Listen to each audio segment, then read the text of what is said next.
will be Jyrki Jautinainen, and he's researcher based both at Natural Resources Institute Finland and at University of Helsinki. And his research concerns peatlands and especially carbon dynamics from the tropics to the boreal zone. And today's talk will be very closely related to forest and SMS. It's synthesizing data from more site-specific. Pointer is.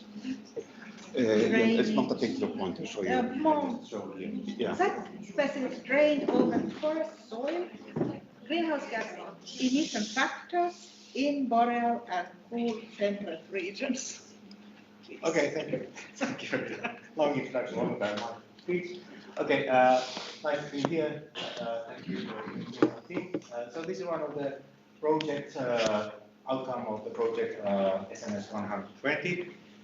We started some 4 or 5 years ago, and the project is closed, but the work still continues. And we are assessing the greenhouse gas emission data and greenhouse gas balance data published in the literature, and reviewing has there any chances to improve the IPCC emission factor basic tier 1 emission numbers by just and increasing the data, what we can do to improve the factors. So in this presentation we go through the key results from the study. So altogether, we got some nearly 600 greenhouse gas balance estimates, and for each of 3 CO2, methane, and nitrous oxide, about 200 data points from temperate and boreal area for drained forest lands or organic soils. Most of the data is from peatlands, 95%, and nearly 70 or over 70% of the data is coming actually from Finland. From temperate area, we have some less amount of data available, and most of the data is by flux data collected by chambers. We only have some four edit covariance measurements included, but of course we have inventory data based on deep cores, about 50 studies included. And in addition to greenhouse gas data, we collected also all the environmental data about climate, vegetation, tree stock, and soil nutrients in the database. First part of the task was quite big, and actually it's hopefully resulting in 2 publications. The first part is already published, and it looks the technical point about the data quality, different methods what's being used, and what we can learn from the reporting there. And this other part I'm presenting now is about the actual numbers. What we did with the data in this study, we tried to do different classification. As IPCC has a simple classification for temperate zone, it's one class. For boreal drained forest, we have 3 or 4 classes in the IPCC 2014. So we looked if we can classify the data in a smaller categories so that there is enough data in each category. So we looked at management history, soil nutrient status if we can, and even the site type level. That's the boreal data that mostly coming from Finland, and then and also tried to do estimate of the forest productivity there. To make it more useful for the temperate zone, we just use more simplified classes, so you can maybe implement in your own country. About the results. So on this graph we have the IPCC emission factor numbers with the gray bars, and in this study is by white bars. Not much change, even though we have much more larger database available actually. As you can see, some reduction in the CO2 soil carbon balance can be found, and some changes. Maybe this is the largest N2O emissions based on the larger data pool is much lower than what this IPCC shows here. but still the variation around the mean is quite high. So the increasing the number of data points doesn't help that much. So next we use smaller categories in this data, and let's just look now here to temperature. We go to the boreal data in next slide.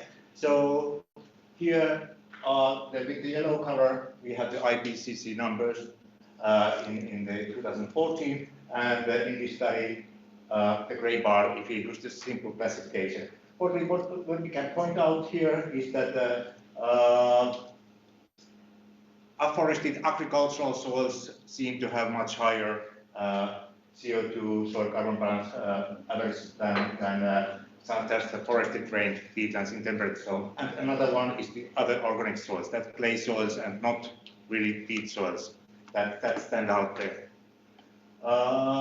For methane, we can see that the same actually applies there, that there are some afforested agricultural lands and other organic soils have much smaller role as an emission source for methane, whereas these forested drained peatlands have a higher role. So they looking where you collect the data, it has importance. So not just are you lumping everything together, but maybe using more specific categories. And let's see how it happens to nitrous oxide. Next. Oh, that's me. Okay. Also here, we can see that there is different site types, or this forest management history has importance. So other organic soils have a minor role, whereas these afforested sites and the typical forested drained peatlands have higher emissions. But still, the variation around the mean is quite high. Next, we look the different kind of productivity and nutrient status data on forested drained peatlands in boreal zone, because we had most of the data there and most complete data set. This is the CO2 here. We don't go to the details, but I might point out this extremely poor peatland sites. Here we have both inventory data and flux data. So the numbers can differ by method very much. I'm not saying that either of these methods are problem. It's more problem where you collect the data. One individual study with a huge amount of data can change the whole picture. What is the outcome from the kind of for certain classification? So this approach of using lumping all kind of a similar different data to same category is not perfect. You should think, about the forest productivity, what is important there, where you really grow forest, not just looking the certain site type. That's my message from here. And there are always some.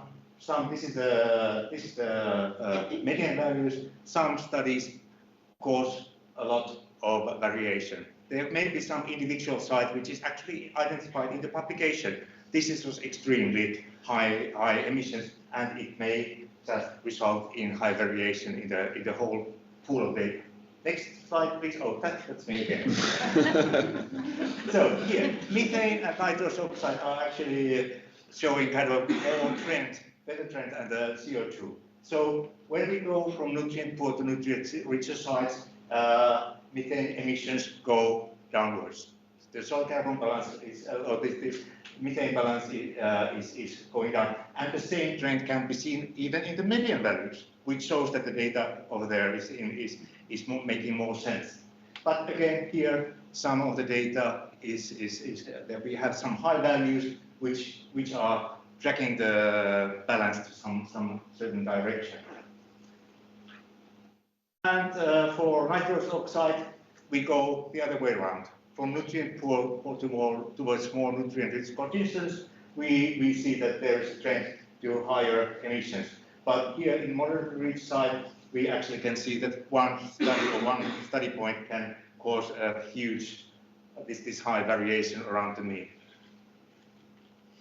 But in general, this high the nutrient content in the soil, nitrous oxide emissions increase. Then we looked at how we can relate the different environmental parameters, climatic, soil, vegetation parameters to the emissions. And our statisticians made a huge work, and we tested different options. And this is the very short outcome, very preliminary results we got some maybe 2 weeks ago. So let's see positive or negative correlation with different factors. So it seems that based on this data, so N2O, we have a kind of positive correlation. More deciduous forests you have, or higher temperatures, emissions tend to increase. For CO2, we see that again, it's the deciduous forest and high average temperature increase the emissions, but negative correlation if the CN ratio in the soil is increasing and more coniferous trees are there. For methane, there stands out this low productivity nutrient-rich sites for some reason. Raya seems to know why the reason. We haven't had time to discuss what are the reasons, but okay. Anyway, it's good that you understand why this. As a summary of conclusions, so we cannot just increase the number of data and get the variation under control. We have to have better classification, and we have to we better think about the forest productivity and the land use history when doing the studies. So nutrient status and forest productivity both indicate importance in boreal zone site types, and soil nutrient status and climatic temperature features indicate some kind of positive or negative. There can be something, but in our data, reporting is the problem. We don't have everything covered in the scientific reports. About the forest, we may say that, okay, we have this vegetation down in the ground, but nothing is told about the what is the timber volume or the basal area and such things, which would be very useful for correlating. Okay, what's happening in there in the kind of correlating the emissions with the sites. That's limiting soil characteristics and this, so there's some individual sites or studies may if we have this kind of a IPCC type approach, some single data point can make the whole picture quite difficult to explain. About the methods, both are okay, but the time scales differ. Inventory method summarize 20 or 30 years of history, whereas if you have flux studies, it's a very dry year or very wet year or cold year, the number is very different, and so you have to have more data points from the flux methods. And from the general thoughts from the data is that when you go to the field, think what you are measuring. Is it just a site available for certain thing? Okay, it's nice to measure here, or is it representing your forestry in your country, the forest type in general, or what are you looking there? And do you know the land use history? Usually it's not very well reported. It's we have this maybe 40 to 60 year old forest stand here, but nothing told about what has been happening there since during the past 10, 20 years or so. Okay, I think. Yes. Did I use my time? Yeah, you used it well. But Okay, thank you. Yes. Okay, Thank you very much. And we do have time for a couple of questions. So please. Yes. I have one. Okay. I'm a bureaucrat. That's where I ended up. But I have a background in science, and I know a little bit about statistics. And what you showed and put forth very well was that there's huge variability in data. Okay. One of my problems is that I have to explain science to politicians and the general public. And then there comes a point, and of course you have to narrow things down and talk only about means, because they don't want to know what, they don't know what, variance is. Yes. So would you say that in much of this data, the mean, talking about the mean, is meaningless? When I compare the mean and the median, then I see that they differ, and it's just the mean value maybe certain individual very extreme values can change just the mean value, move it to a certain direction, and it might be better to look the median also, or have it as a comparison. As we look at the methane or nitrous oxide, then we see, okay, this mean value, average, and median value, they go together hand by hand and the same direction. And it shows that the data is more reliable there, and it's not just that some individual point is just causing trouble there. So that's one of the reasons this data has taken a long time, because I have tried to explain to myself what's really happening here.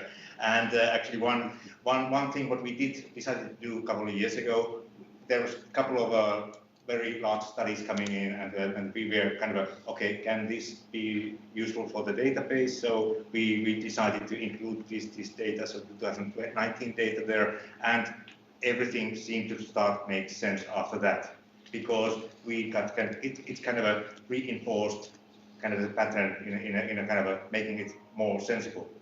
But I say that to your question, so I would look to both median, if it's available, median and mean value, and because the median tells a bit kind of a different story there, and it can be more reliable.